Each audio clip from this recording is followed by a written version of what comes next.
Welcome to the Surrender Spectrum in tune with Travis Anthony Johnson. Let's make like Chris Jericho and break the walls down. Break the wall down! As we begin to see that our misery is of our own making, as I was discussing in the past episode, we start to chip away at the walls our ego built, walls that were meant to protect, but really they were really just prisons constructed to shield us from ourselves. Blaming others becomes the default. Just like a man builds a wall to keep others out, but really he's locking himself in. So he never has to change. So you see, he could point outward and never look within. Always saying to themselves, they're the problem. It's their fault. If only they would. ... Sound familiar? Cheetos, anybody?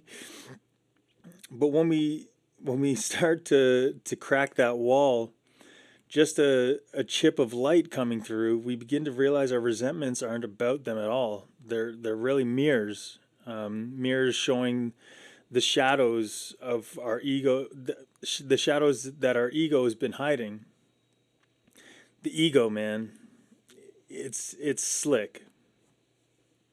It's right slick. It's the king of blame and the champion of self-deception. It whispers, "It's not your fault. They should have done better. You deserve more." It keeps us comfortable in our own bullshit. But growth, it starts at the edge of discomfort, right where the mirror gets too bright to ignore. Once we see the part we played, the walls start to crumble, not in shame, but in freedom. And then there's the illusion of possession. It's crucial to detach from the perception of our possessions, especially in reference to others. Like the idea that my mother is someone that is mine, or how my friend is someone that is mine, or my enemy is someone that is mine. When we're possessive of others, we tend to have this idea that people should act a certain way based on our own ideals and our relation to that person, or place, or thing. These possessions can cause us to be resentful when that person, place, or thing doesn't do what we want them to do.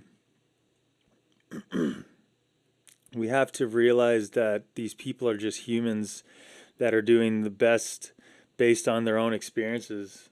Like my mother, for example, is my mom, and I naturally expect her to be the best lover and teacher, but what I fail to realize or accept is that she is her own person, and she's doing her best because it's her first time living a life, just as this is my first time living a life. So when I look at her as just another human being, I can learn to respect and celebrate her successes and also her struggles. Or in other words, if we're talking, in reference to the 12 steps, in other words, they could be her character defects. And those struggles and character defects, they act as the most important part of her growth and learning. So with that being said, I can reflect on that and decide to go inward instead of outward, and treat my own character defects as my platform for growth and spiritual progress. All humans have their own character defects. And the word defects makes it sound negative, but if we constraint flip it, if we constraint flip that sumbitch, then we can see that our defects are actually our stepping stones for progression. Not to call my mom out and sorry, Mom, no. Not to call my mom out and say that she's defective at all. because she's amazing and I love her very much. But when looking at her as just another human being like myself, she has the honor and opportunity to learn from her suffering just as anyone else can. So the same could be said about my enemy. I perceive them as someone who has done me wrong, or maybe they have done something that genuinely hurt me. But when I look at it as if they are just another human being that negatively crossed paths with me, it is up to me to allow it to hold power over me. I don't know their experiences that brought them to that crossover that clashed with me. Best thing I can do is ask God to bless that person and not hold a resentment that holds not even that person, but their action as having power over me. They aren't my enemy, they are just a person who has flaws like everyone else. Maybe the blessing is that, or sorry, maybe, let me get my words together here for a second. Um, Maybe the blessing is the thing that helps turn their life around, if it even needed to be turned around. That part isn't my business, but the betterment of mankind is. And it could start with something as simple as a prayer of goodwill and spiritual alignment through love, tolerance, and compassion. Maybe that person doesn't turn their life around and they continue to take advantage of others. Maybe that blessing earned them the opportunity to right their wrongs and possibly even roast their karma in the next life via reincarnation. Maybe. Only God knows the answer to that. Speaking of roasting karma and possessions, this reminds me of my father, author Kirk A. Johnson, and his book Roasting Karma. Now, this book was super important for me in my growth, but it actually came at a time when growing was so pinnacle in my life at that time, because I was that was at the time when I was doing really well with my recovery. Before I was sponsoring two gentlemen at the time. My life had become completely different. It was the first time that I had gone through step work and had a sponsor, that I've spoken about in other episodes, and started to get the freedom, having that spiritual awakening from my steps 4, 5, 6, and 7. Started making my amends, and just living in the principles of the steps, and I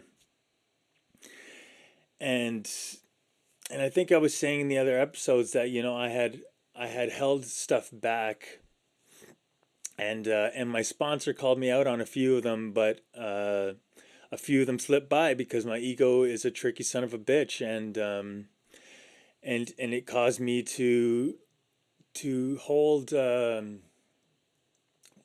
like a reservation, that was gonna, that I was telling myself wasn't an issue, and my ego was telling me it wasn't an issue, because my ego knew that it was going to be the thing that would get me back in my comfort zone of doing drugs and alcohol again. And lo and behold, that's what happened. But so after having all of the knowledge that I had gotten from doing the step work and from working with my sponsor, and living a new spiritual way of life, when you slip up and relapse and go back out, and then your ego has that knowledge of how the program works, it will use that, like, it'll use it as a weapon against you, um, because it was a thing that changed, well, for me, in my experience, it changed my life to have done the steps. And then once I have my ego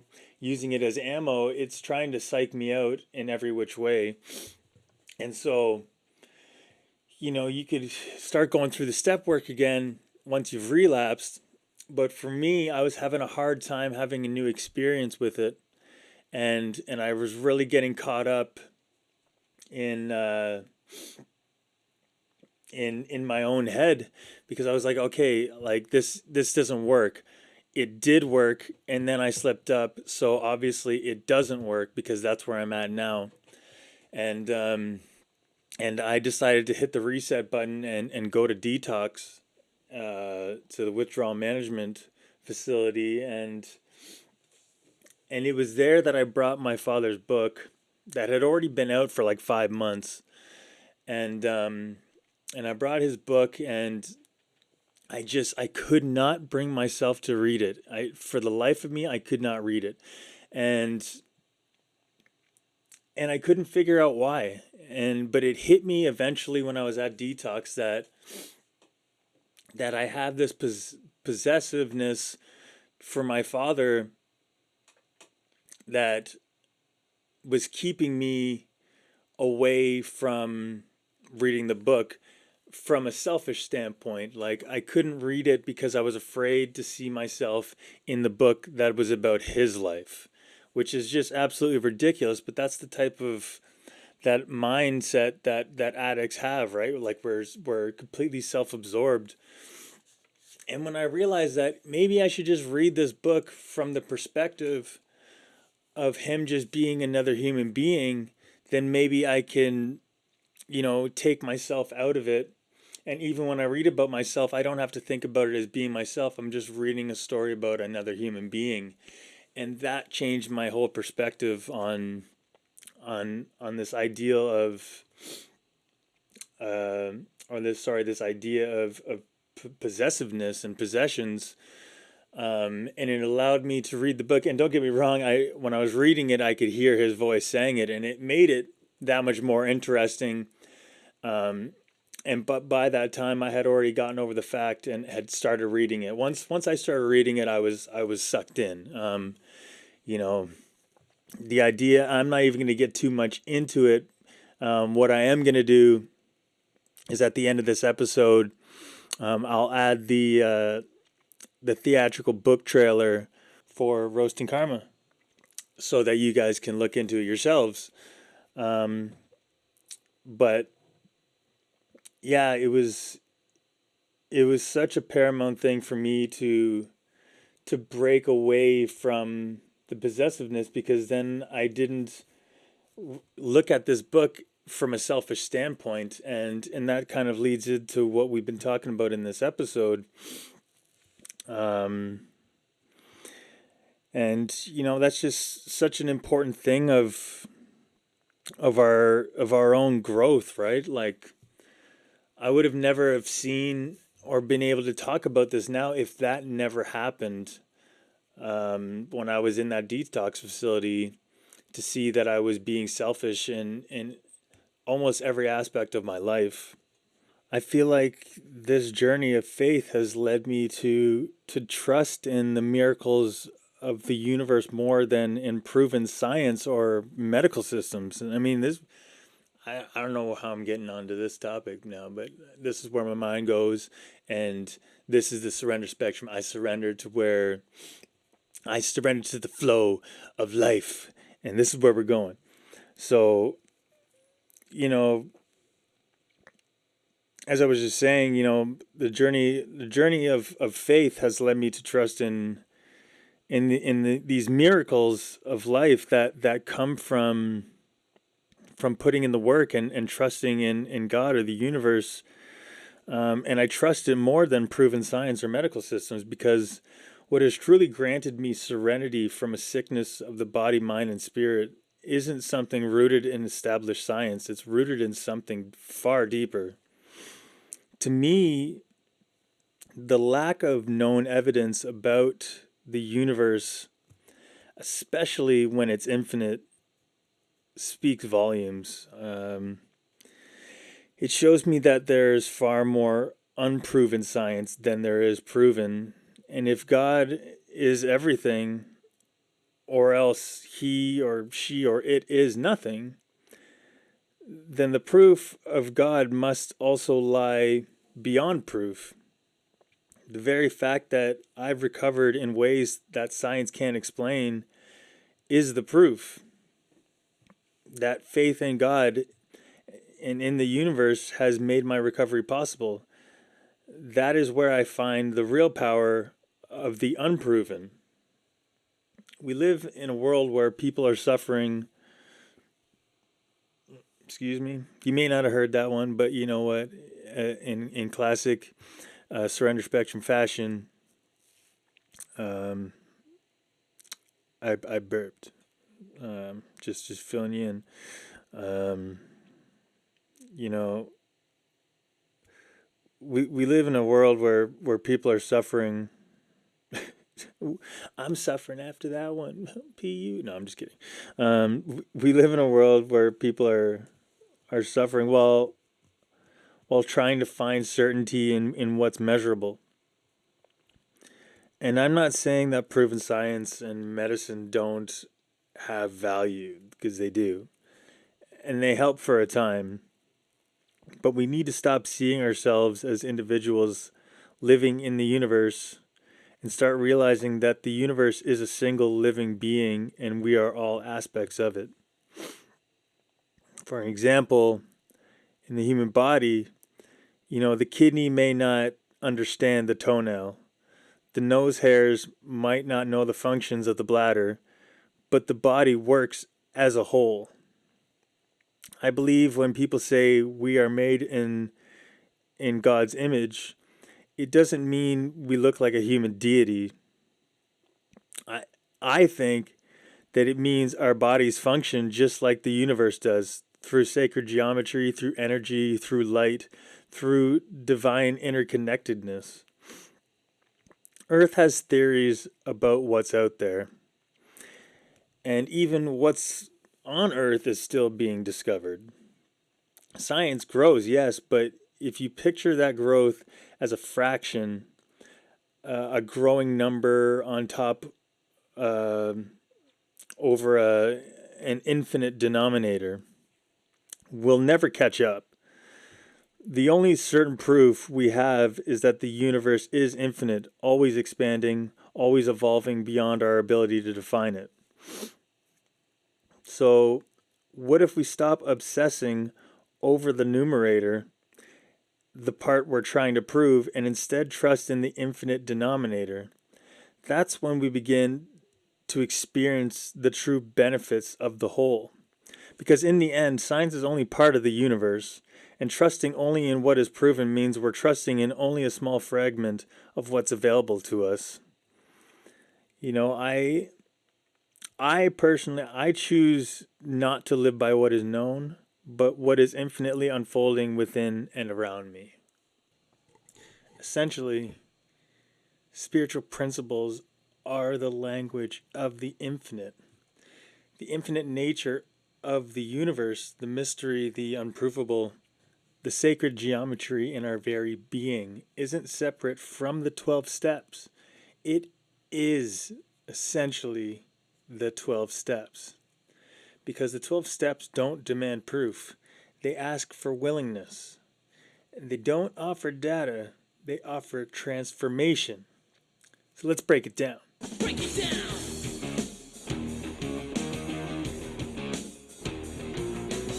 Step 1, honesty and surrender. We admitted we were powerless. So before science, before answers, before rationalizing anything away, there's honesty. Raw, humble honesty. The same kind you feel when looking into the cosmos and realizing I'm small, but I'm not alone. This step is the numerator collapsing. It's letting go of trying to be the answer and choosing instead to admit, I can't do this on my own. I need the whole. Step 2, hope and belief in the infinite. I came to believe that a power greater than myself could restore me to sanity, or not to be selfish, came to believe that a power greater than ourselves could restore us to sanity. Science tries to restore order, but faith restores sanity. This step is about believing that the unproven could still be true. It's where we can say, even if I can't measure it, I can still feel it. And that's the magic. not in the certainty, but in the willingness to believe that something greater is at work in the invisible. Step three is more of a faith and divine trust. Made a decision to turn our will and our lives over to the care of God as we understood Him. This is the denominator, the infinite, the part we are trying to prove and instead surrender into. It's saying, my knowledge ends here, but I trust in what continues beyond it. It's sacred geometry without a blueprint. It's trusting the constellation without knowing every star. And dive in, like even deeper into the steps, like step 10 and 11, the inventory and conscious contact. The universe expands, our program expands, and just like science, our growth doesn't stop. Step 10 is where we observe ourselves in real time. And step 11 is how we connect to source, not through textbooks, but through prayer, meditation, intuition. The same way the heart beats without us needing to explain it. I got an integration reflection for you here. Science says, prove it, then I'll believe it. Spiritual principles say, believe it, and then watch it prove itself in your life. That's the journey of recovery. That's the power of unproven science. It's the evidence of the infinite, not in data, but in changed lives, healed hearts, and serenity we couldn't earn, but somehow received. Let's practice a mid-reflection affirmation. I surrender the need to prove everything. I live in the evidence of my own transformation.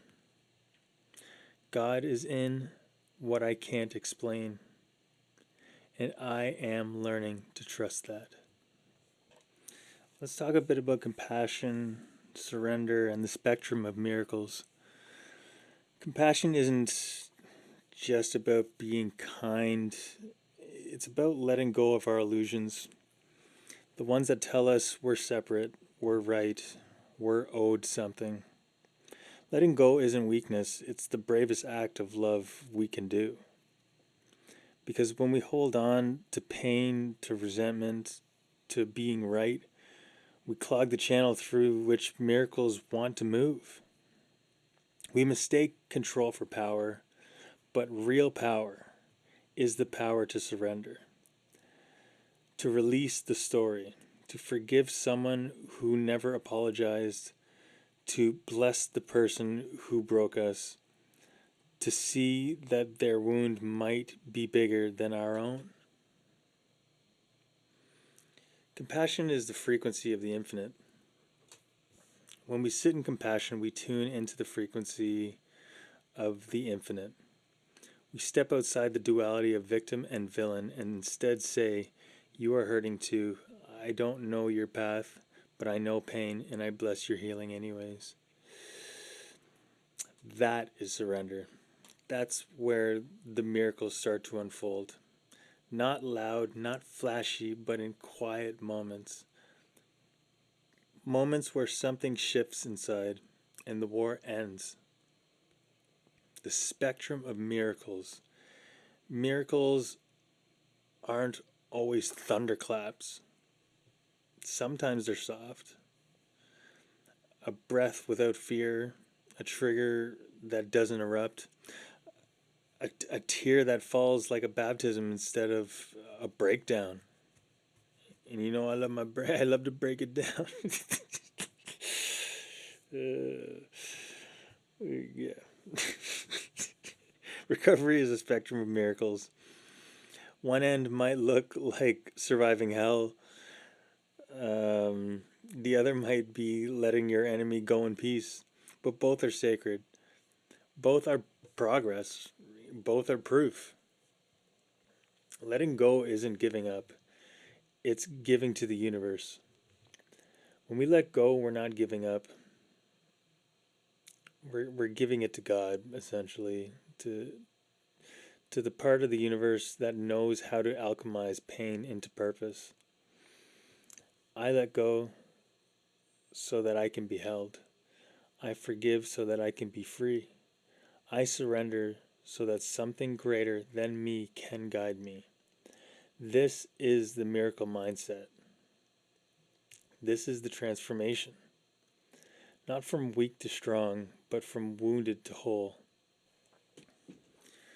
Let's discuss some other kind of concepts here, let me think. Well, I guess we could use that pause right there as a concept in itself. That's almost like a sacred pause, where reaction meets revelation.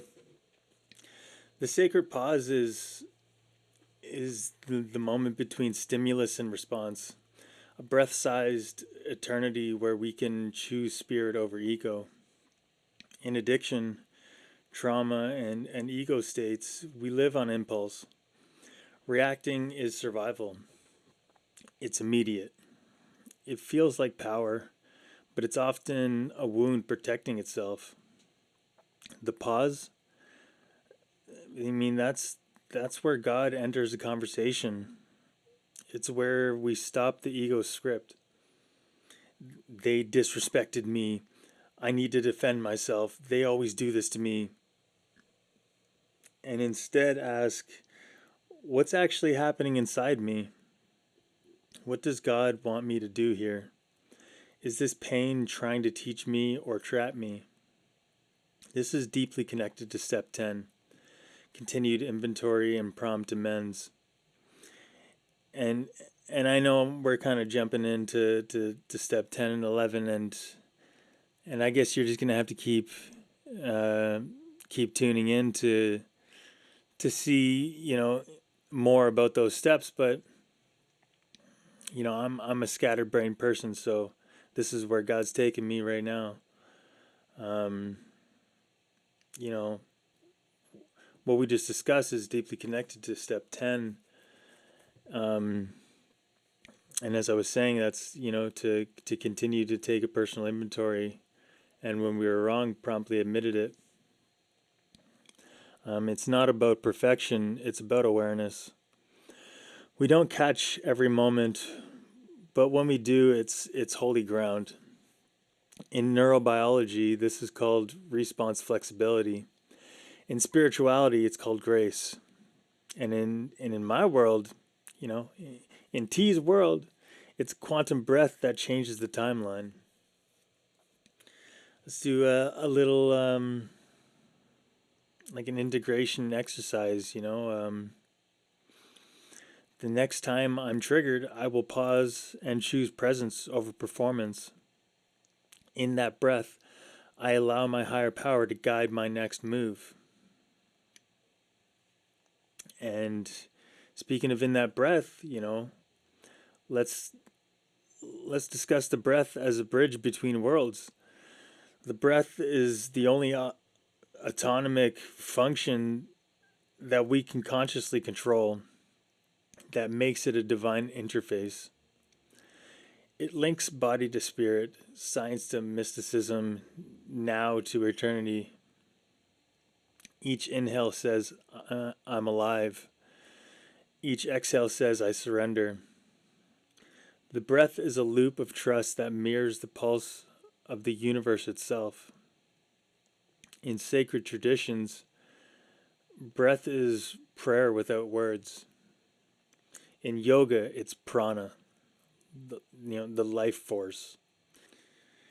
In Judaism, the word for spirit, ruach, also means wind or breath. In Genesis, God breathed life into dust to make humanity. In step 11, we see conscious contact with God, prayer and meditation, but sometimes all it takes is a breath. When we breathe intentionally, we collapse the illusions of time. We remember we're not broken, we're just disconnected, and breath is the reconnection. Let's do like a little breath exercise. Breathe in through the nose, let the belly rise, and exhale through the mouth slowly. And repeat. And then we return.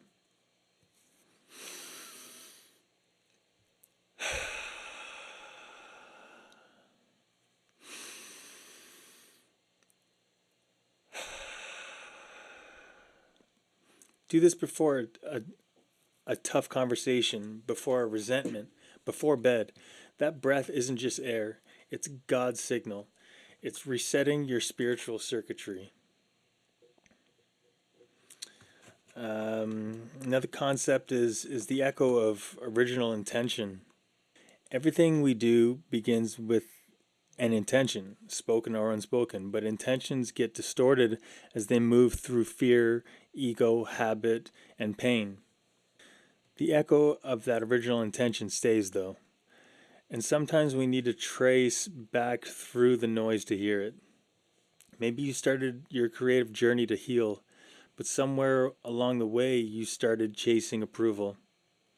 Maybe your love for someone was rooted in connection, but it turned into control, expectation, or fear of abandonment.